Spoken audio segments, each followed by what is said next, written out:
Saya sudah capek Bu. Ini saya jadi umat apa ini capek sudah saya Bu. Begini-begini saya nungging-nungging apa ini Bu. Saya capek sudah. Selamat Oke. malam. Ya, selamat pagi, Kak. Kakak nggak tuh? Menyala Saya kakak ikuti tuh. semakin malam semakin seru, semakin pagi. Gue bingung. Kak, saya Gue pengen, bingung kok rame sih, pengen, Cok. Kak saya pengen tanya, kalau menurut Bible gini Kak, kan saya kan ini cerita sih gitu Kak, kan saya memang dari kecil kan memang keluarga Kristen, terus saya menikah, saya punya mertua itu kan masih ngikut tradisi Imlek. Kalau Imlek biasanya kan malamnya kan sembahyangan Kak. Setelah selesai disembahyangi itu, yang disediakan untuk sembahyang itu kan langsung kita makan. Nah menurut Bible itu boleh nggak Kak makan makanan habis sisa sembahyangan itu? Terima kasih Kak. Nggak boleh. Kita nggak boleh memakan yang sudah dipersembahkan ke berhala, ada ayatnya. Janganlah kamu memakan yang sudah dipersembahkan kepada berhala. Tunggu ya. Ada, Bang. Jadi secara iman Kristen kita nggak boleh.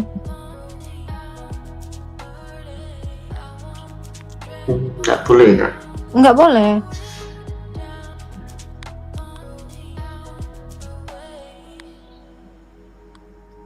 Tunggu ya. Nah, ini ada di 1 Korintus 10 ayat 28. 1 Korintus 10 ayat 28. Tetapi jikalau ada orang berkata kepadamu, ini adalah persembahan berhala, janganlah kamu memakannya, karena itu. Jadi nggak boleh kita memakan yang sudah dipersembahkan kepada berhala. Kan kenapa nggak beli aja? Itu loh Kak Agatha. Boleh aja. Masalahnya gini Kak, memang itu sebenarnya saya tahu sih kalau memang nggak boleh, cuman karena kan saya sendiri jadi saya anggap itu makanan Tapi aja kalau karena untuk ini ya, mungkin maksud abang ini kan nggak enak karena dalam satu keluarga tuh masih gitu. Untuk Iya. menghargai mereka, nggak apa-apa. Karena dalam kondisinya tuh seperti itu. Karena kan abang nggak mungkin mendebat dan akhirnya jadi berantem kan. Gitu. iya betul, jadi batu sandungan. Cuman Iya. saya bilang sama istri, pokok kalau seperti itu saya anggap makanan lah. Cuman saya jangan sampai ikut sembahyang pakai Yosua. Sampai kapanpun saya tidak akan pernah mau kalau disuruh sembahyang pakai Yosua. Karena itu kan menurut saya kan sudah ke Allah yang lain gitu. Iya, itu masuk ke dalam penyembahan ilah yang lain gitu. Ya, dan puji Tuhan setelah disampaikan ke mamanya, loh itu suamimu kok nggak ikut sembahyang? Akhirnya istri saya bilang, itu memang dia nggak mau sembahyang karena kan sudah ada itu di kepercayaannya dia. Udah Nggak boleh Kristen, gitu. bilang Disampaikan, aja. ya ternyata mereka mengerti ya, puji Tuhan. Nah, iya. Waduh, kalau memang disuruh paksa ya saya tetap nggak mau apapun alasannya Kak. Jangan. Cuman kalau untuk makan itu saya anggap sebagai makan, karena kalau saya tolak nanti bisa jadi batu sandungan, saya malah repot nanti. Iya, itu betul, itu betul. Mungkin Jadi Kak Haha bisa menolak dengan lembut gitu. Dengan cara ya maaf saya masih kenyang, dan usahakan sebelum ada adegan sembahyang abang makan aja yang banyak, jadi abang nggak bohong gitu kan. Saya udah ini Tapi nanti puji Tuhan, Kak. mungkin saya bungkus nanti saya bawa gitu aja. enggak, tapi puji Tuhan Kak, sekarang sudah nggak lagi, karena kedua mertua saya sudah istilahnya sudah meninggal semua. Nah, Jadi tidak ada itu. cara sembahyang lagi. Nggak apa, puji Tuhan. Itu kata Ya. Mami Chloe gitu. Chinese nggak paksa kok bang. Kalau yang bertentangan ditolak aja. Nah, boleh kok. Dinyatakan aja dengan sopan gitu. Pasti mereka mengerti kok. Oke, ya nanti saya ajarkan anak-anak nih.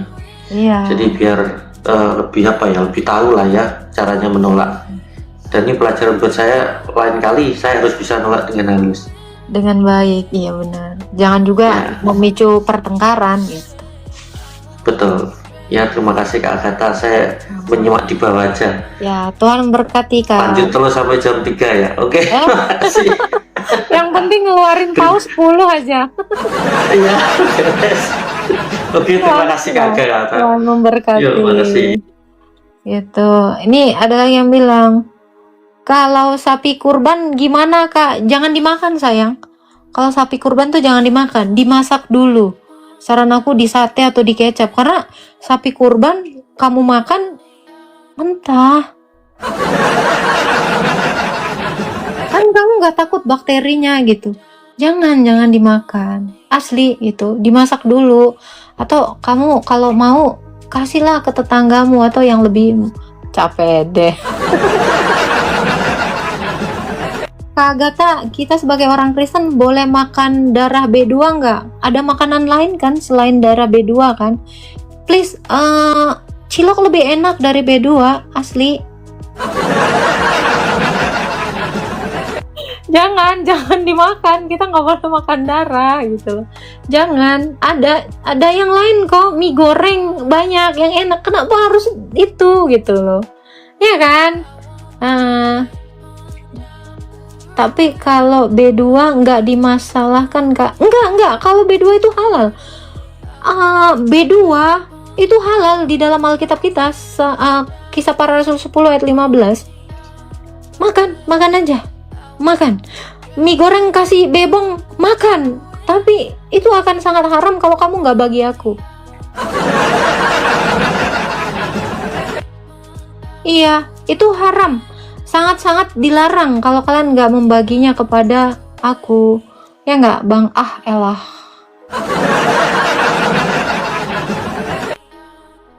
Gitu loh.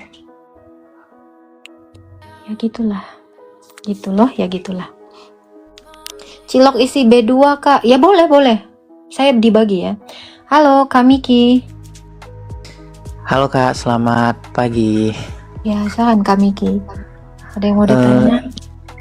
Gini Kak, kan di Kristen ini kan sangat kuat dengan namanya konsep Tritunggal. Tapi kan Tritunggal ini kan muncul setelah beberapa kali konsili. Jadi kan saat Yesus itu hidup, konsep Tritunggal itu kan belum ada. Jadi bagaimana bisa murid-murid Yesus yang semulanya sudah pemeluk Yahudi ini bisa mempercayai Yesus gitu, dan mereka mempercayai konsep ketuhanan yang seperti apa? Apakah tauhid sesuai keyakinan yang mereka peluk saat itu atau Tritunggal itu sendiri? Oke. Pertama, kamu harus mengerti Tritunggal itu adalah Bapa yang memiliki firman dan roh. Bapa Benar-benar. itu, ya, Bapa itu bukan ada dalam konsili. Bapa itu sudah ada dalam kekekalan. Firman itu sudah ada dalam kekekalan. Roh Kudus juga sudah ada dalam kekekalan. Kalau kita bicara konsili, mari kita buka Taurat. Tritunggal itu sudah ada di dalam Tauratnya Musa. Tritunggal itu udah ada di dalam kitab Ayub, kitab Nabi-Nabi. Tritunggal itu sudah ada di Mazmurnya Daud. Kamu coba buka aja. Kejadian 1 ayat 1 sampai 3. Itu Allah dengan roh Allah dan firman Allah. Itu menciptakan langit dan bumi. Ayub 33 ayat 4 dikatakan, roh Allah membuat aku hidup. Mazmur 33 ayat 6 dikatakan, dengan firman-Nya langit dijadikan. Jadi semua nabi-nabi sudah mengajarkan bahwa Allah itu dalam kekekalan sudah Tritunggal. Bapa yang memiliki firman dan roh itu sudah ada dalam kekekalan, bukan baru ada di dalam konsili. Istilah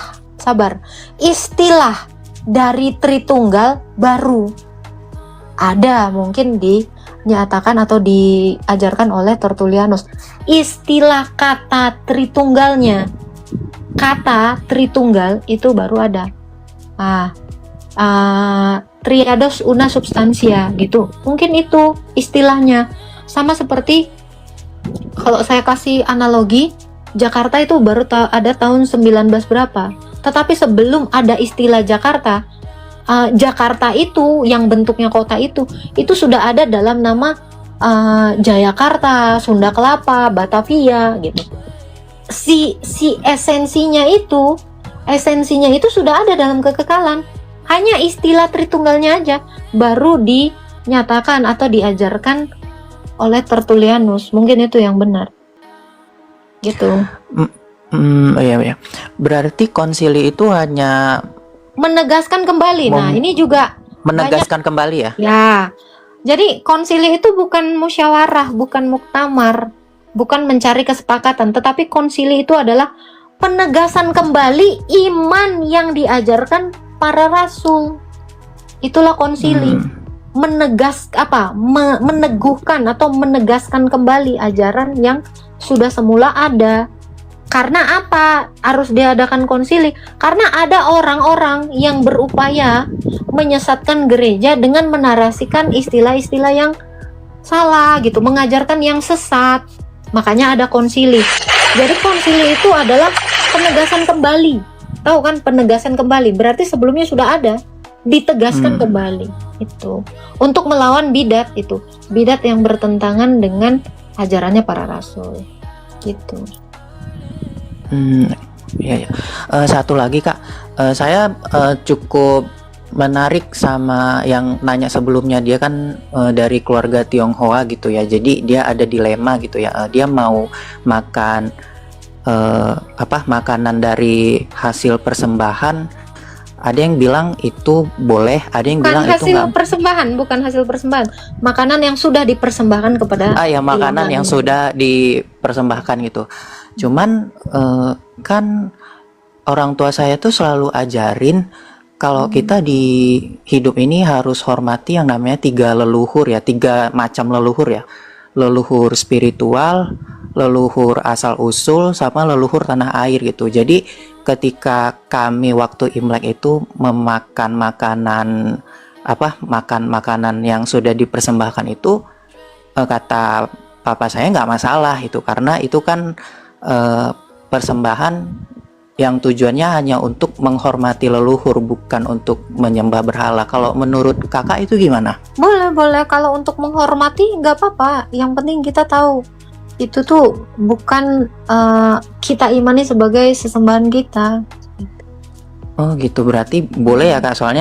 Soalnya dibilang menyembah sih nggak menyembah ya kalau misalnya dibilang menyembah. Itu narasi bapakmu tadi yang mau jadi acuan. Jadi atas dasar statement dia mengatakan untuk menghormati, ya boleh aja. Tapi apakah menghormati, ini pertanyaan berikutnya adalah apakah menghormati harus memakan itu? Kan kita bisa menghormati bukan dengan cara memakannya, betul nggak? Bener sih kak. Dengan kita mengikuti aja acara itu sebagai tanda kita menghargai, itu kan bagus gitu. Tapi menghormati itu kan banyak cara. Benar-benar gitu. Karena kita menghargai, ini yang namanya toleransi dalam antar umat beragama dalam keluarga. Karena abang menghormati, dia pun harusnya menghormati iman abang gitu, Bang Miki. Bang Miki tinggal bilang, dalam iman saya sebenarnya saya tidak boleh seperti itu gitu. Tapi untuk menghormatinya ya saya akan hadir, namun saya tidak memakannya gitu. Jadi kita menghargai, harusnya orang lain juga menghargai kita kan gitu, biar timbal balik dan terjadi kerukunan antar umat beragama. Iya benar-benar.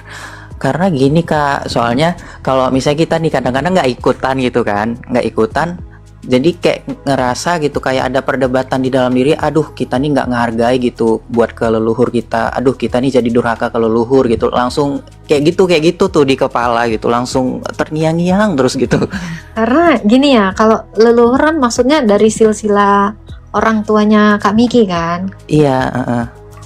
Kenapa kita tidak menghargai leluhur kita yang lebih tinggi, yaitu Abraham, Musa, gimana? Iya, karena kalau dari silsilah kita misal orang Cina gitu, misal Muslim gitu kan, iya. Gak apa-apa, kita hormati lagi leluhur kita yang lebih atas gimana gitu. Karena kan tadi dibilang papa kan 3 leluhur kan, leluhur spiritual tuh kayak tokoh-tokoh agama ya let's say kayak Abraham, Yesus dan sebagainya gitu. Nah untuk leluhur kami gitu kan sebagai Tionghoa gitu kan, jadi kami tuh hanya sekedar menghormati gitu, bukan mengkultuskan mereka gitu. Nggak apa-apa itu. Menghormati itu boleh, tapi ya itu tadi, menghormati kan banyak cara, banyak. Iya lagi. Iya. Tapi Miki Kristen kan? Gimana kak? Tapi Miki Kristen. saya Muslim Kak. Papa Buddhis, mama Muslim. Oh, papa Buddhis, mama Muslim. Jadi ikut mama gitu. Tapi balik lagi ya, saya kan milih agama itu lebih ke pendekatan leluhur itu, ngikut dari apa yang dikatakan papa gitu. Ya kalau kamu punya leluhur Buddhis ya kamu harus ikut Buddhis gitu. Kalau misalnya kamu Muslim ya kamu ikut Muslim itu. Ya jangan apa ya, kayak jangan ikutin yang nggak diturunkan leluhur kamu katanya gitu. Makanya papaku tuh selalu bilang, sayang banget lihat orang yang pindah agama, apapun apa aja lah agamanya gitu, kayak untuk berpindah dari agama sebelumnya gitu, kayak dia ninggalin nilai-nilai luhurnya kayak gitu. Oh iya, kalau nilai luhur kayak kebudayaan tuh sebenarnya aku juga suka dipertahankan. Itu bagus. Karena jadi kita tahu identitas kita tuh apa gitu kan. Iya. Karena agama itu tidak menggerus budaya, tapi agama itu bisa jalan selaras dengan budaya. Itu justru bagus dilestarikan supaya kita tuh tahu, oh ini dia dari suku ini gitu. Jadi agama itu tidak pernah memaksakan supaya budaya itu hilang. Yang penting nggak dikultuskan aja. Itu tadi benar, Miki. Iya sih, karena kadang-kadang kayak teman-teman aku, terus kayak beberapa saudara juga, dia kayak ada apa ya, kayak ada perdebatan, kayak ada sekat tipis antara mengkultuskan dengan menghormati gitu. Jadi, aduh gimana nih gitu. Iya. Ya mungkin itu dilema bagi kamu. Iya. Tapi ya itu aja, saling menghargai, menghormati. Karena toleransi itu kan menghargai perbedaan. Bukan artinya kita apa ya, langsung kayak apa sih, kita kayak membuat blok gitu, membuat sekat tadi gitu. Iya. Langsung kayak gitu terhadap ya itu gitu kan, kita nggak boleh sinis. Yang namanya menghargai itu kan, menghargai perbedaan itu kan menerima kita itu beda gitu. Iya benar-benar. Ada lagi Bang? Itu aja Kak, makasih banyak ya Kak. Tuhan memberkati. Sama-sama Kak. Aku aja tuh masih dengan Betawi Uzbekku itu aku nggak pernah hilang, budaya-budaya Betawi itu nggak pernah hilang. Makanya di rumah aku masih ada tanjidor. Oke, halo, aliran keras, gimana nih ceritanya nih? Assalamualaikum. Oh, Waalaikumsalam, Betawi banget. Waalaikumsalam Kong, silakan Kong, mau bertanya apa Kong? Yang mau ditanyakan ini bukan masalah agama sih. Silakan. Boleh. Tapi saya ini sih konsepnya adalah saya memberitakan firman Tuhan. Oh begitu. Ya sudah. Gak apa-apa lah. Saya ikut. Saya ikut aja. Iya, emang mau nanya apa Mau kira-kira? bertanya begini saja sih. Saya kan orang Islam. Cuma begini, saya mau bertanya Bu. Saya panggil Ibu nggak apa-apa ya? Boleh. Gimana Bu caranya Bu saya supaya nanti saya dicintai sama Tuhan Yesus Bu? Cara kamu dicintai Tuhan Yesus, ya Ya. kamu harus mencintai Tuhan Yesus dulu. Begini Bu. Apa yang harus saya perbuat begitu Bu? Kamu harus mencintai Dia. Caranya gimana Bu? Ya kamu harus mengenal Dia dulu. Kamu nggak akan mungkin mencintai seseorang kalau kamu tidak mengenalnya dulu kan gitu.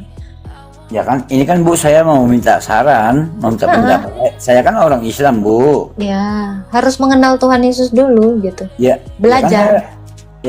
Saya minta sarannya Bu. Apa yang harus saya lakukan kan begitu Bu? Kenalan dulu sama Tuhan Yesus. Melalui? Ya melalui pengajaran saya perkenalkan. Gitu. Yang spesifiknya Bu, seperti apa Bu? Supaya saya nggak terlalu Dimuridkan. Kamu harus menjadi muridnya Yesus. Nah, ketika kamu jadi muridnya Yesus, kamu akan diperkenalkan tentang Tuhan Yesus. Nah, setelah kamu kenal, makanya kan kamu jadi cinta sama Tuhan Yesus. Itu makanya ada istilah kan, tak kenal maka tak sayang, bukan tak kenal maka tak aruf gitu. Oh begitu. Kalau tak kenal maka tak sayang, maka harus kenalan dulu. Kalau udah kenalan, pasti sayang sama Tuhan Yesus. Iya, enggak. Begini Bu, cuma saya mau bertanya satu Bu. Siapa sih sebenarnya Yesus itu Bu? Itu Yesus yang mau saya tanya. Iya. Oke, saya jawab ya. Yesus itu adalah Allah yang menampakkan diri dan menyatakan dirinya kepada manusia dalam rupa manusia. Dia itu dalam kekekalan adalah Allah. Dia datang kepada seluruh nabi dan pada seluruh rasul, memperkenalkan dirinya dengan menyatakan, aku loh Tuhan, aku akan membangkitkan kamu. Makanya dia kasih tuh dirinya juga mati dan bangkit. Nah, nanti kamu akan kubangkitkan seperti ini. Jadi Tuhan Yesus tuh benar-benar datang kepada manusia memperkenalkan dirinya. Dialah Tuhan yang akan menyelamatkan kamu kepada semua manusia. Itu dia Allah yang menyelamatkan. Arti Yesus saja itu adalah Allah yang menyelamatkan dalam rupa manusia. Gitu. Jadi Yesus itu Allah. Iya begini Bu. Saya kan ini Bu, orangnya sudah terlalu lama Bu berkecimpung di dalam dunia malam ya. Tetapi saya Bu, ini saya kan Islam Bu ya, tapi saya mau mencari ini Bu. Saya kan sudah terlalu lama di dalam kegelapan. Saya mau mencari kebenaran Bu, mau mencari jalan yang benar. Saya kan sudah banyak juga mendengar, banyak itu mengikuti apa ini. Tapi Bu, hatiku ini Bu masih merasa ragu. Apa benar Bu, Yesus itu jalan kebenaran? Seperti itu Bu. Oke. Monggo. Kalau kamu mencari jalan kebenaran, untuk apa jalan kebenaran bagi kamu? Apa gunanya jalan kebenaran? Buat saya menuju saya nanti di alam yang apa ini, kalau saya nanti sudah kan itu kan saya banyak mendengar Bu. Saya lah jalan menuju apa katanya, saya kurang paham juga. Kamu kalau cari jalan kebenaran itu tadi kalau kamu cari jalan kebenaran itu untuk apa? Untuk apa menemukan jalan? Kamu tuh harusnya nyarinya Tuhan, bukan nyari jalan, karena Tuhan akan menunjukkan jalannya. Begini Bu, kalau Tuhan kan saya sudah tahu. Kan kalau di dalam orang Kristen kan Bu, Tuhan kan Yesus Tuhannya. Kan dia pernah berkata di dalam apa itu, akulah jalan. Kan seperti itu Bu. Itu yang mau saya cari Bu, bukan. Kalau kamu menemukan Yesus, kamu akan menemukan jalan, karena dia itu adalah kebenaran, jalan, dan hidup. Akulah jalan dan kebenaran dan hidup. Jadi katanya kan gini kan, ayatnya gini, akulah jalan dan kebenaran dan hidup. Jadi kamu harus mencari yang mengatakan aku dulu, yaitu Yesus. Cari Yesus, maka kamu menemukan jalan. Ketika kamu menemukan jalan, kamu menemukan kebenaran. Ketika kamu menemukan kebenaran, kamu menemukan hidup. Jadi yang harus kamu cari itu Yesus dulu. Di mana cari Yesus? Di gereja. Oh, betul, benar yang Ibu katakan. Berarti saya harus ke gereja nanti ya Bu? Iya, kamu harus cari Tuhan dulu. Nanti baru ditambahkan semuanya. Bentar. Terus nanti kalau saya ke gereja, saya mau bertanya sama siapa Bu? Ada imam di dalam gereja. Nanti kamu datang aja ke gereja, pasti ada imam yang melayani. Pertanyaan kamu itu kamu tanyakan aja kepada imam yang melayani di gereja, dan pasti kamu akan menemukan jawaban. Begitu ya Bu ya. Saya Bu, saya sudah capek Bu. Ini saya jadi umat apa ini, capek sudah saya Bu, begini-begini saya nungging apa ini Bu. Saya capek sudah. Saya mau mencari yang damai saja lah, yang cinta kasih katanya kan. Kalau orang Kristen itu kan katanya mengajarkan kasih, kan seperti itu ya Bu ya. Iya. Ya, saya mau mencari itu Bu. Ya udah, nanti ke gereja, tanya imam yang ada di dalam gereja. Ya, baru Bapak di situ tanya, Tuhan Yesus tuh mana? Aku mau kenal gitu. Masalahnya Bu begini Bu, saya kan ini kan kerja Pak Bu di atas gunung ini Bu, di tambang di atas gunung ini jauh sekali Bu. Saya nggak bisa. Ya, lepaskan tambangnya. Kamu datang ke gereja. Kamu kalau mau dapat hidup, dapat kebenaran, dapat jalan, ya tinggalkan tambang. Kamu datang kepada Tuhan Yesus. Karena Betul, Tuhan Yesus betul. itu akan memberikan kamu hidup kekal. Shalom, Amang Asima sayangku. Iya benar-benar. Tapi Bu nanti kalau saya tinggalkan nanti Bu mata pencarian saya Bu nanti gimana anak-anak saya? Jangan salah. Burung aja di udara Tuhan pelihara. Bunga bakung aja nggak memintal tapi dia indah. Semua orang-orang bangsa-bangsa yang tidak mengenal Tuhan saja mereka bisa mendapatkan itu. Apalagi kamu yang mengenal Tuhan. Kamu kan tahu Tuhan itu jangankan ngasih makanan, ngasih hidup kekal aja dia bisa. Jadi kamu jangan ragu. Yang penting kamu mengandalkan Tuhan. Kamu tinggalkan aja dulu semuanya. Gitu. Kamu nggak akan meninggoy juga kan? Iya Dengan sih. tidak kerja tambang, kamu Kalau kan bisa saya- kerja yang lain. Kalau saya sih Bu, ya nggak apa-apa. Cuman yang saya pikirkan kan saya punya anak kuliah ini Bu. Ya udah, sekarang banyak dulu cari uang, tabung, persiapkan untuk anakmu, datang kepada Kristus. Itu aja.